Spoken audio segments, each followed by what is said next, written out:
La única forma de hacerlo es a través de la palabra de Dios y con la obra que el Espíritu Santo hace en nosotros. La luz que vence las tinieblas. Hermanos, el mensaje de esperanza que Dios ha dado es el Evangelio. Ustedes saben qué es esperanza, ¿verdad? No es la señora de la esquina, por si acaso, ¿no? Esperanza, hermanos, es ese regalo que Dios nos ha dado cuando el hombre no tiene salida, pero Él ha puesto una esperanza. Por eso es que el mensaje de hoy se llama la luz que vence las tinieblas. ¿Y cuál es esta luz que vence las tinieblas? Es el Evangelio. ¿Por qué las tinieblas? Porque vivimos en un mundo oscuro. Pero la gente no percibe que está en un mundo oscuro. Cuando nacemos en este mundo, entramos automáticamente a un sistema. No nos damos cuenta, no lo percibimos, pero estamos dentro de un sistema que nos separa, que nos aleja y que nos mantiene distante de Dios. Y que no nos dice la verdad, que no nos muestra el origen de quiénes somos ni de dónde venimos. Sin embargo, hemos aprendido a convivir con este sistema y de una manera hemos aprendido a vivir resignados. Usted dirá, un ratito, pastor, yo no vivo resignado. Yo le voy a dar un ejemplo. Usted sabe cómo, usted ha visto esos elefantes que están en los circos, que los tienen atados. Y usted sabe que el elefante nunca se mueve de ese lugar, siempre está ahí. Está atado con una soga que quizás hasta un jovencito puede jalar la soga y puede quitar la estaca y puede liberarse rápidamente. Pero el elefante no se puede liberar y no lo va a hacer. La pregunta es ¿por qué? Porque ese elefante, desde que era pequeño, desde que nació, desde que comenzó a crecer, a ese elefante lo tuvieron atado a una cadena o una soga, y ese elefante intentó tantas veces salir de esa atadura y no pudo. Ya cuando es adulto simplemente se resigna a vivir de esa manera. Cuando usted nace en este mundo, cuando usted viene a este mundo, usted no se da cuenta, pero usted entra a un sistema. Y este sistema nos ha adoctrinado, nos ha formado para que usted no vea la verdad. Solo el Evangelio, solo la palabra de Dios nos va a mostrar la verdad. Ahora, me encanta el versículo 5 porque dice, la luz en las tinieblas resplandece. ¿Qué pasa cuando la luz se enciende? ¿Qué pasa con las tinieblas? ¿Dónde están las tinieblas? Desaparecen automáticamente, ¿verdad? Desaparecen las tinieblas. Cuando la luz se enciende, las tinieblas simplemente se van. Bueno, ha llegado el Evangelio. Pero tenemos que aprender a compartir correctamente el Evangelio, de tal manera que la gente pueda salir del sistema en el que lamentablemente este mundo nos ha introducido. Veamos rápidamente, en medio de un mundo sumergido en el pecado y condenado a la muerte física y muerte espiritual, el testimonio del Evangelio de Juan nos presenta un mensaje de esperanza, de salvación para la humanidad. La gente no piensa que necesita salvación. Cuando usted sale a la calle, la gente no está pensando que necesita salvación. ¿Salvación de qué? Las personas, la mayoría de gente piensa que lo que vivimos es todo lo que hay en este mundo. Porque así hemos sido formados para pensar de esa manera, para pensar de que lo que vemos es todo lo que hay. Pero lo que vemos no es todo lo que hay. Eso no es cierto. Ahora, el testimonio que encontramos aquí, es decir, en el libro de Juan, que vamos a comenzar a leerlo juntos, nos habla de cómo Dios, es decir, la luz del mundo, vino y se hizo hombre para rescatarnos de las tinieblas del pecado y la condenación eterna con la que cada persona nace. La evidencia debería ser sencilla para que una persona sepa que está bajo condenación. La muerte es la evidencia. Ninguna persona piensa en la muerte, pero la muerte es un hecho inevitable. ¿Por qué ninguna persona piensa en la muerte? Porque el hombre no fue diseñado para morir. Pero sin embargo el hombre muere por causa del pecado. Y cada persona que muere en el mundo está anunciando el juicio de Dios. Porque cada persona que muere está anunciando que muere por causa del pecado en el que está atrapado. Nosotros nos ponemos tristes cuando una persona parte de este mundo. Nosotros no queremos que nuestros seres amados, queridos, se vayan. Pero lamentablemente todos vamos a tener que pasar por esa frontera. Nos va a tocar a cada uno. La razón del Evangelio es para vencer la muerte. Pero primero Jesús venció el pecado y luego venció la muerte. ¿De qué estamos hablando? Vamos a leerlo juntos. 1, 2, 3. En el principio era el Verbo, y el Verbo era con Dios, y el Verbo era Dios.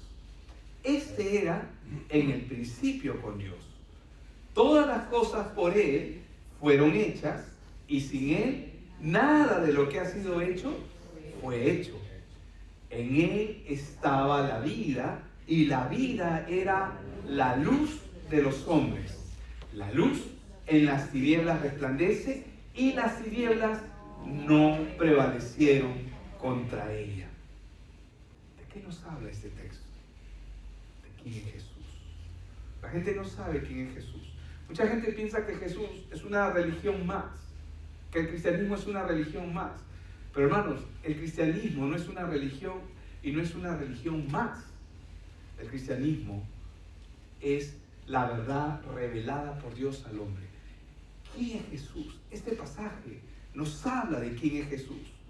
En el prólogo, que es la primera parte de este pasaje que hemos leído, nos dice mucho de quién es Jesús en este evangelio, el evangelio de Juan, que les animo, dicho sea de paso, a que usted comience a leer el evangelio de Juan. Juan es el cuarto evangelio en el Nuevo Testamento. Empieza con Mateo, Marcos, Lucas y Juan. Así que usted va a decir, bueno, voy a leer Juan porque el pastor me ha dicho que lea Juan. ¿Verdad, Lorena? El pastor me ha dicho que tengo que leer Juan, así que vamos a leer Juan. Todos vamos a leer Juan. Y no importa cuántas veces lo lea, cada vez que vengamos acá, vamos a comenzar a compartir lo que este evangelio nos está mostrando. Hermanos, una de las cosas maravillosas que tiene el evangelio de Juan, a diferencia con los otros evangelios, que son Mateo, Marcos y Lucas, dos de ellos sobre todo, Mateo y Lucas, es que Jesús no presenta una genealogía en el libro de Juan. Él no lo presenta, Juan no presenta a Jesús, que Él viene de María, o que es descendiente de David, o que es descendiente de Abraham, como lo hacen tanto Mateo como Lucas. La pregunta es ¿por qué?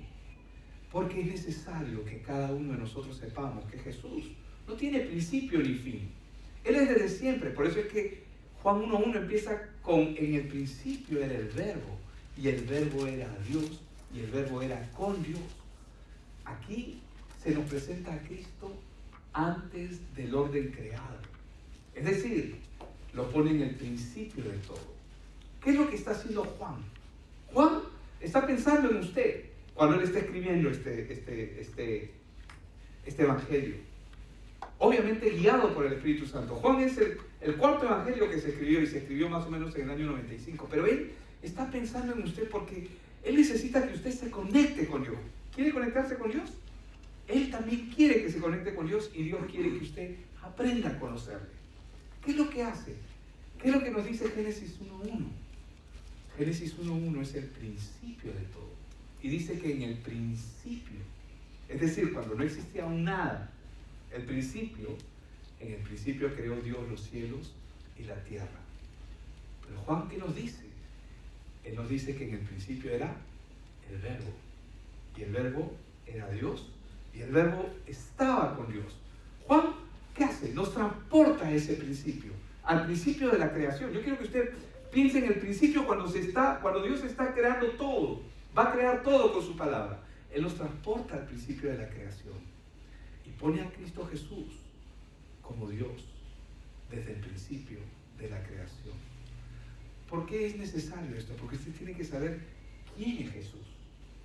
Usted no puede vivir y no puede tener una fe ciega. Su fe tiene que ver, y tiene que ver bien.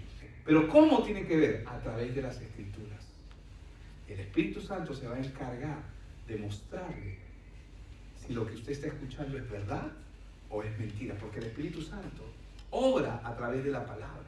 Juan nos da una introducción espiritual y teológica de quién es Jesús y nos relata quién es Él, así como lo hace Colosenses. Colosenses es otro pasaje que nos muestra quién es Jesús. ¿Quién es Jesús? ¿Quién es este que estaba en el principio? En Génesis 1:1, antes que se creara todo. Dice que Él es la imagen del Dios invisible. ¿Quién más es Él? El primogénito de toda creación. ¿Qué más nos dice? Porque en Él, está hablando de Cristo, en Él fueron creadas, diga conmigo, todas. Otra vez, todas. Ahora, todas las cosas. ¿De acuerdo? En Él fueron creadas todas las cosas. Las que hay en los cielos y las que hay en la tierra. Y yo observe esto. Dice, visibles e invisibles. Porque en este mundo hay cosas visibles, tangibles. Pero cuando estamos hablando de la creación, estamos hablando de montañas. Estamos hablando de toda la creación. Los mares, los cielos. Pero también hay cosas invisibles. Que no son perceptibles a nuestros ojos. Y ahí nos dice qué cosas son.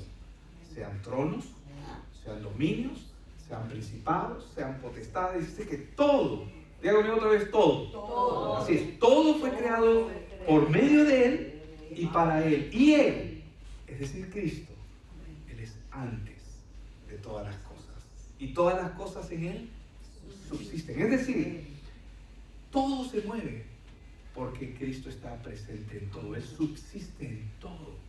¿Y sabe cuál es el deseo que Él tiene? Que usted le conozca, pero que usted le conozca bien. Usted tiene que conocerle ¿cómo? A través de la palabra, a través de la escritura bíblica. La palabra es la única fuente fidedigna que nos va a mostrar quién es Dios. Por eso es que en el versículo 2 de Juan dice, este era en el principio con Dios. Nuevamente, ¿qué es lo que está haciendo? Está afirmando quién es Cristo. Entonces, de acuerdo a este pasaje, podemos ver claramente que Jesús es Dios. Dios hecho hombre. Ahora, en el versículo 3 dice que todas las cosas por Él fueron hechas y sin Él, muy parecido al otro pasaje que leímos en Colosenses, y sin Él nada de lo que ha sido hecho fue hecho. O sea, Él es la fuente de todo y en Él subsiste todo. Ahora, el ser humano, como les decía, no es consciente de la condición de muerte y condenación en la que está atrapado. La gente no sabe, la gente ignora. Hermanos, pero este evangelio es revelador. El plan de Dios es que cada persona pueda conocer este evangelio. Y necesitamos compartirlo. Jesús es la palabra viva de Dios, que vino a un mundo condenado, pero Él ha venido a rescatar al hombre. Amén. Por eso es que en Filipenses 2:5 nos narra cómo ocurrió, cómo se suscitó este hecho, cómo es que este plan ideado por Dios desde antes de la fundación del mundo, cómo se dio a conocer. Y nos narra Filipenses 2:5 en adelante, dice, haya pues en vosotros este sentir que hubo también en Cristo Jesús, el cual, siendo en forma de Dios, dice que no estimó el ser igual a Dios como cosa a que aferrarse, sino que se despojó, dice a sí mismo, tomando forma de siervo, es decir, se hizo hombre, hecho semejante a los hombres. No dice que Él no era igual a nosotros, era semejante a nosotros. ¿Por qué? Porque Él es sin pecado. Sin embargo, nosotros nacemos con una naturaleza corrupta. Él no. Y estando, dice, en la condición de hombre. Ustedes se acuerdan, ustedes han visto en Semana Santa, sobre todo, cuando se pasan las películas de Jesús, pasan la Pasión de Cristo, pasan todas esas películas donde Él tuvo que pasar lo que tuvo que pasar. Dice que estando en la condición de hombre, se humilló a sí mismo, haciéndose obediente hasta la muerte y muerte de cruz. ¿Era necesario que pase eso? Era necesario. Hermanos, Juan nos presenta a Cristo como aquel que es preexistente. Diga conmigo preexistente. Preexistente. O sea que Él ha existido desde siempre. Él ha sido preexistente con el Padre y que ha venido al mundo para darnos a conocer al Padre. ¿Quiere conocer a Dios Padre? Necesita conocer a Dios Hijo. Ahora, como lo hemos visto, por Él y para Él, todo ha sido hecho y todo ha sido creado. ¿Qué dice Juan 14:9? Cuando los discípulos le preguntaron, porque ellos, los judíos, no podían concebir que Dios se haya humanizado, que Dios se haya hecho hombre en la persona de Cristo. Y Jesús estuvo con los discípulos por tanto tiempo caminando con ellos. Y ellos vieron todas las obras que el Señor Jesús hizo. El cumplimiento de las más de 300 profecías que se dieron en la vida de Cristo, los discípulos lo presenciaron. Pero los discípulos tenían cierta duda todavía, porque ellos estaban ahí, pero ellos, como tenían una enseñanza judía, y eran judíos, Jesús es judío también, ellos dijeron: Señor, muéstranos al Padre y ya con eso te creemos todo. Solamente muéstranos al Padre. ¿Y cómo le responde Jesús? Tanto tiempo hace que estoy con vosotros y no me has conocido, Felipe. El que me ha visto a mí, ha visto al Padre. ¿Cómo pues dices tú, muéstranos al Padre? ¿No crees que yo soy en el Padre y el Padre en mí? Las palabras que yo os hablo, no las hablo por mi propia cuenta, sino que el Padre que mora en mí, Él hace las obras. ¿Quieres conocer a Dios? Necesitas conocer a Jesús. ¿Quieres conocer a Jesús? Necesitas conocer la Biblia. ¿Quieres conocer la Biblia? No lo hagas solo, por favor.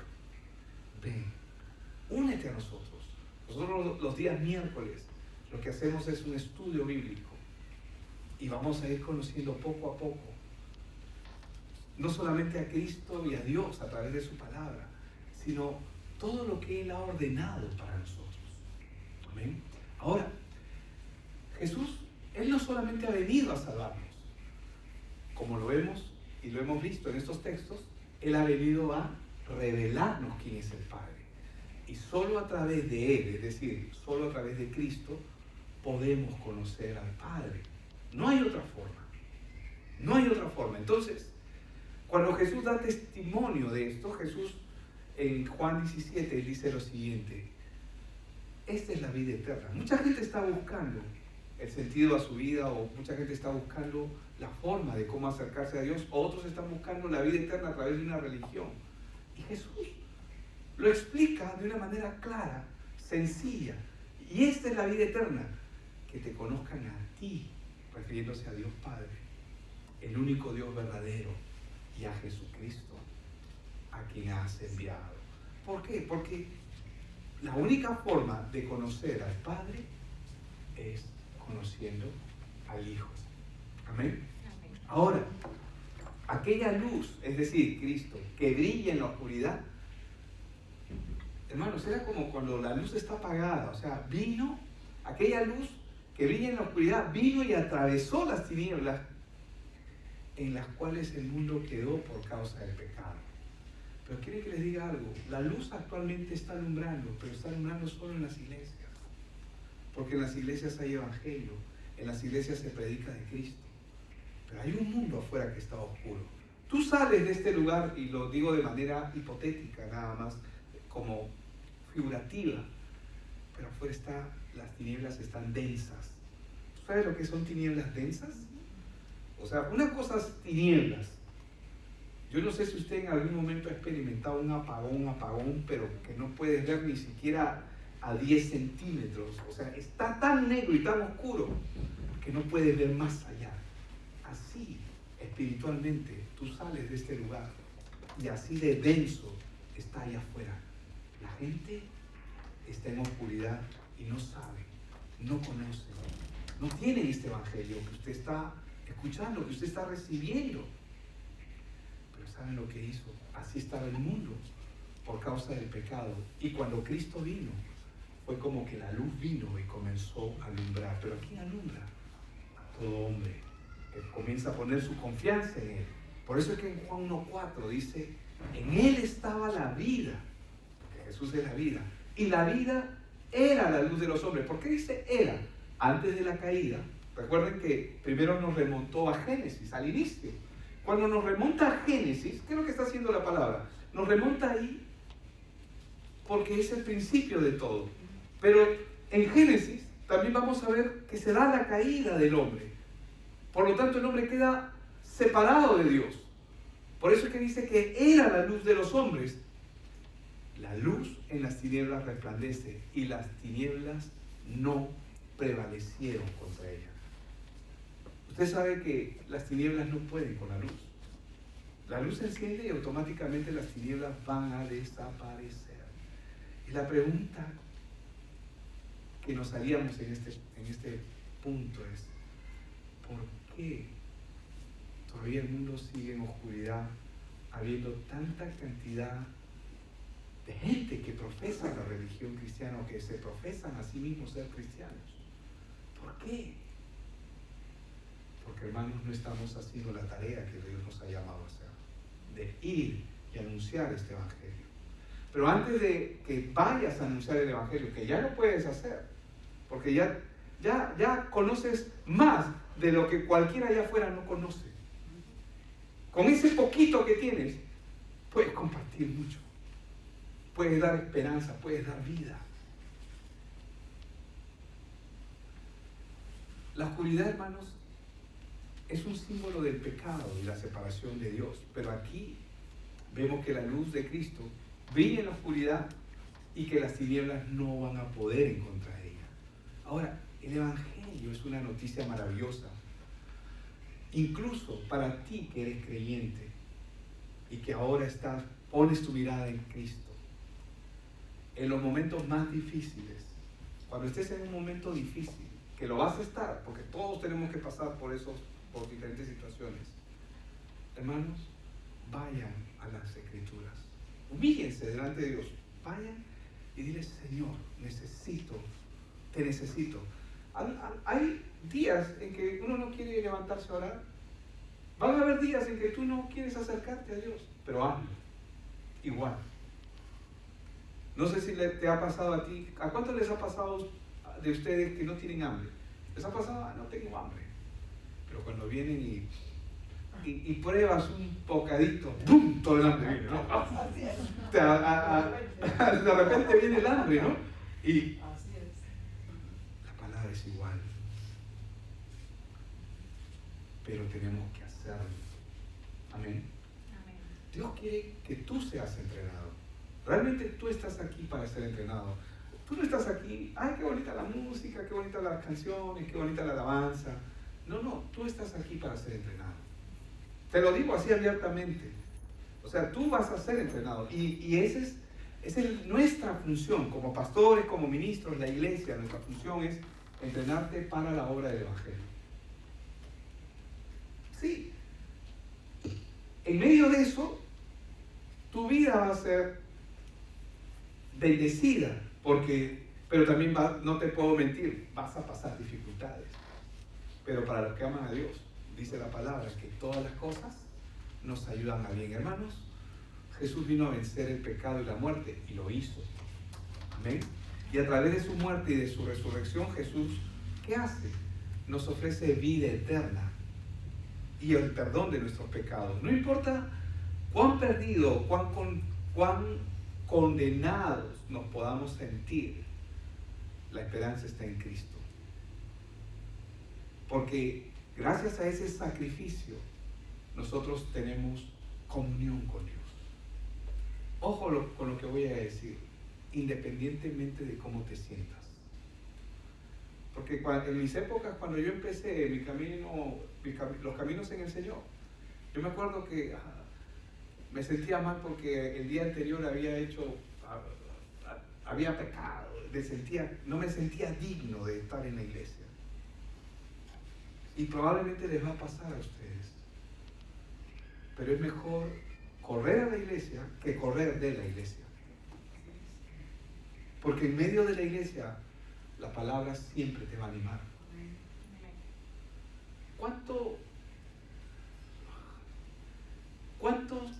¿Cuántas veces creen ustedes que un niño antes de caminar se cae? ¿Cuántas veces creen que se cae? Muchas, ¿verdad? Los médicos dicen que pueden ser entre 400 y 500 veces que un niño se puede caer antes de que empiece a caminar. Bueno, la vida en Cristo va a ser así. No significa que vas a ser perfecto, porque no lo eres. Él no vino por gente perfecta. Él vino por pecadores que reconocen su condición, pero que son llamados al arrepentimiento. ¿Qué es lo que nos dice la Escritura sobre este punto? Dice, venid luego, dice el Señor, o dice Jehová, y estemos a cuenta. Dice, si tus pecados, o si vuestros pecados fueren como la grana, es decir, como la grana es un color así, como el concho de vinillo, como es, como guinda, así intenso, fuerte. Si fueren como la grana, como la nieve serán emblanquecidos. Si fueren rojos como el carmesí, vendrán a ser como blanca lana. Eso es lo que el Señor hace en la vida de cada uno. Si quisieres y oyeres, comeréis el bien de la tierra. Si no quisieres y fueres rebeldes, seréis consumidos a espada, porque la boca de Jehová lo ha dicho.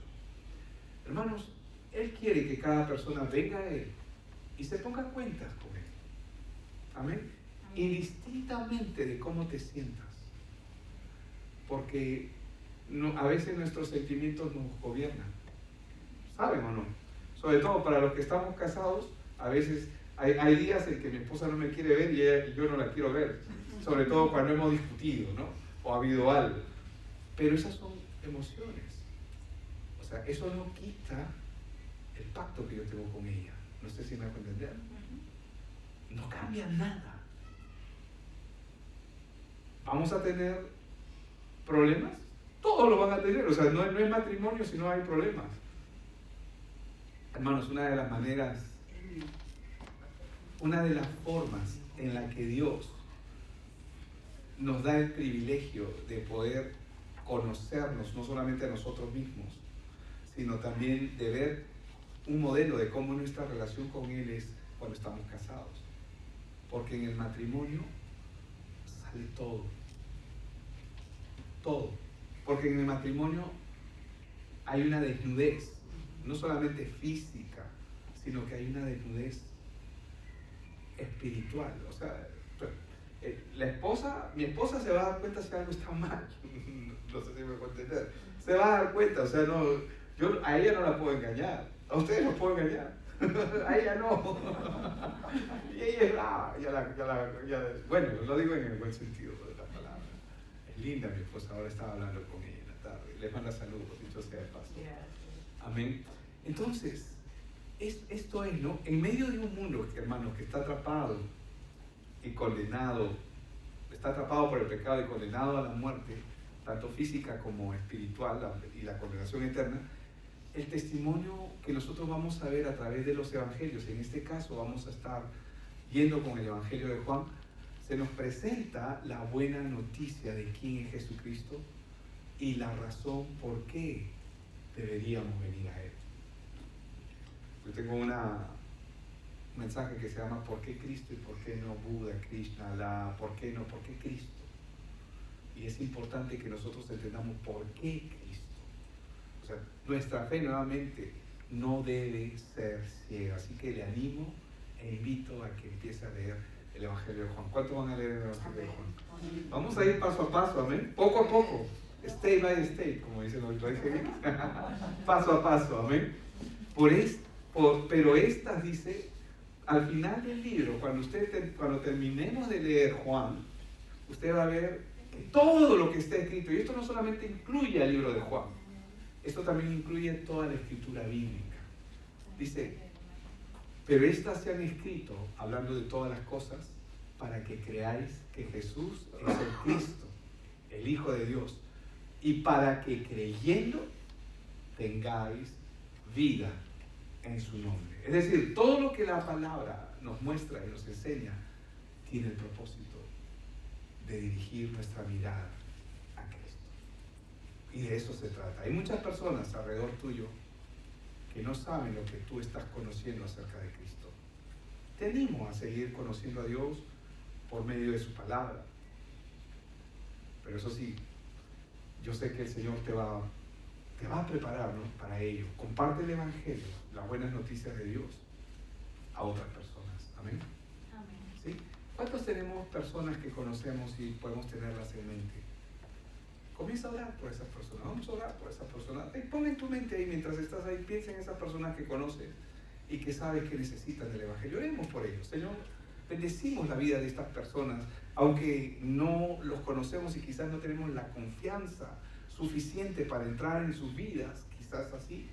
Señor, oramos por ellos y oramos para que nos des la oportunidad de poder compartir aquello que tú ya nos estás dando, tu Evangelio, tu palabra, Señor. Señor, oramos por ellos, aunque no los conocemos, pero sé que tú sí los conoces y sabemos que tienes planes tanto para ellos como para nosotros. Te doy gracias por esas personas en el nombre de Jesús. Y ahora, hermanos, oremos y pidamos dirección para que Dios siga dirigiendo tu vida. Amén. Amén. ¿Cuántos quieren que Dios dirija sus vidas? Amén. Necesitas la palabra. ¿Cuántos quieren que Dios dirija sus vidas? Amén. Necesitas la palabra. ¿Cuántos quieren que Dios dirija sus vidas? Amén. Necesitas la palabra. La palabra es lo único que te va a ayudar y te va a enseñar cómo es que tienes que moverte en este mundo. Amén. Padre, te damos gracias por este tiempo. Gracias por la oportunidad que nos das, Señor, de no solamente de compartir tu palabra, sino de ser animados, Señor, a conocerte cada vez más. Permite, Señor, que este tiempo sea un tiempo que realmente pueda seguir glorificando tu nombre a través de nuestras propias vidas. Y sé que tu palabra cala, penetra en el corazón de cada uno de nosotros. Señor, oramos por algo que ya está establecido, que la buena obra que tú has empezado, tú la vas a perfeccionar hasta el día de Cristo.